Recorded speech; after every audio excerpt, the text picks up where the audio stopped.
When I used to read fairy tales, I fancied that kind of thing never happened. And now here I am in the middle of one. Lewis Carroll, Alice in Wonderland. You're listening to Writing Roots, brought to you by Aspen House Publishing. Welcome to Writing Roots. I'm Lee Hull. And I'm Lee Esses. Today's plot trope is a lot of fun. And this is also probably the only one that will technically fall under one type of genre only. You can do a little bit of play within it, but it's a portal fantasy. So based on the name, it's pretty clear that there are going to be fantasy elements, or in some ways maybe a sci-fi element to this particular plot trope. You're definitely going to see a lot of elements of spec-fic, that's speculative fiction, which is kind of the umbrella term for sci-fi and fantasy. But you also see a fair amount of family stories within the portal fantasy, and sometimes historical, but more often than not, kids are involved, and magic of some kind to teleport them to a magical land. This is actually the type of story that I'm writing currently, is a portal fantasy where the main character is a Detroit cop who gets dragged into her niece's favorite book, and then she spends a lot of her time solving puzzles there in order to get her niece back to safety. Other examples of a portal fantasy include the widely popular Outlander. That one has the historical fiction twist to it. My go-to explanation is the Chronicles of Narnia. They actually have a couple of different portals in that, not only the wardrobe in The Lion, the Witch, and the Wardrobe, but the Don Treader painting that Eustace goes through later on. And in The Magician's Nephew, it's actually started with a ring. You also have Alice in Wonderland, where she falls down the rabbit hole. That's the portal. Also in Corpse Bride, he sort of bounces back and forth between the world of the dead and the world of the living.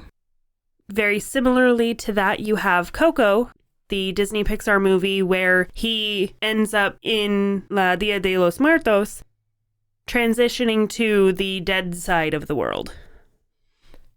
This is especially popular in a lot of Japanese fiction right now, in conjunction with video games.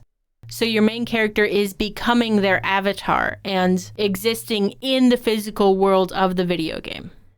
This is a lot of virtual reality tropes where your character gets stuck in the video game. One example of that is Sword Art Online. Very good anime series, by the way. And a flip side of this, of a portal fantasy, is the original Jumanji movie, where the portal opens and the fantasy world comes into our world. Did you ever see the TV show Terra Nova? I don't think so.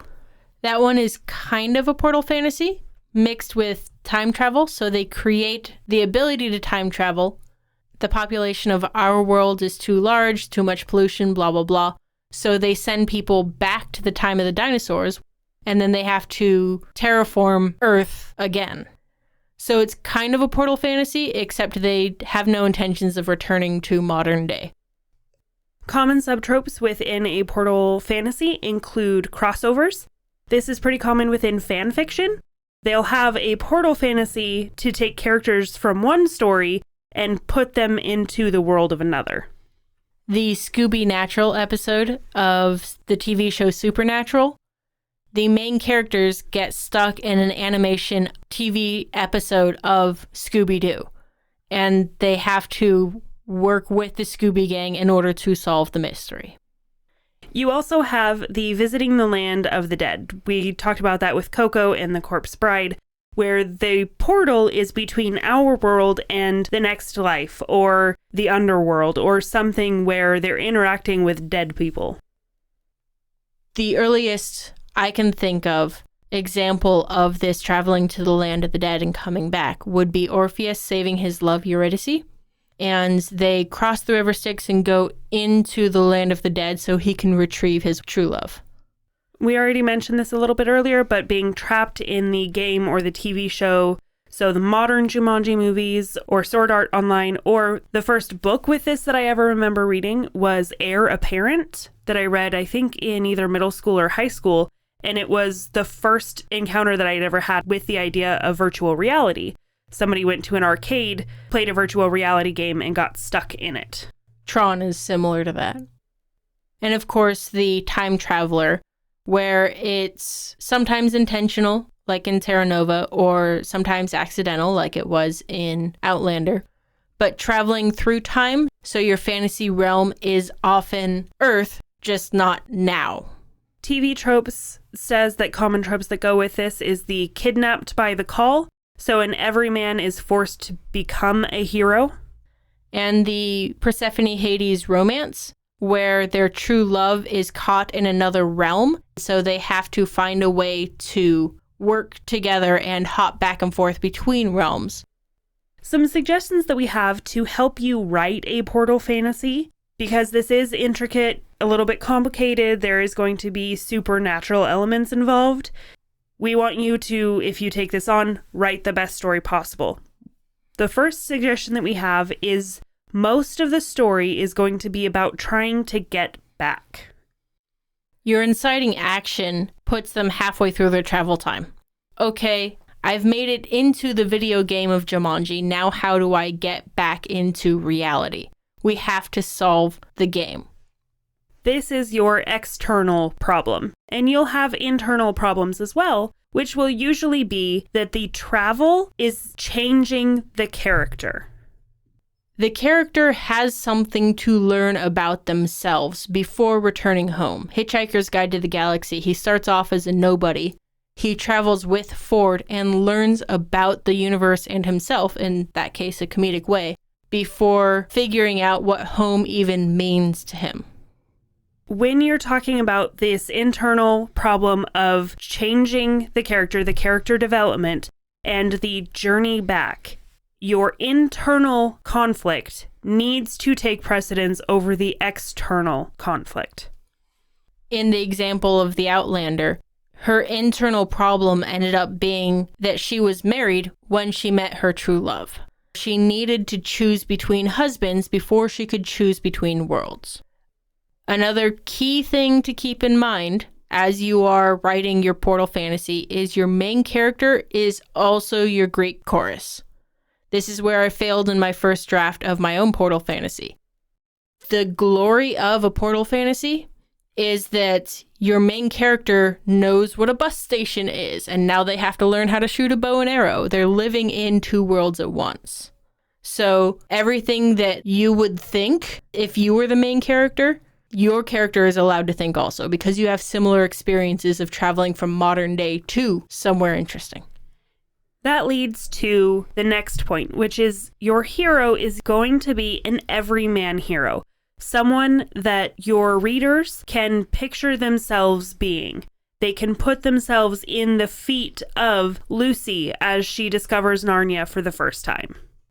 Also, the second half of this trope is the fantasy part. You need to have a supernatural or magical means of transportation.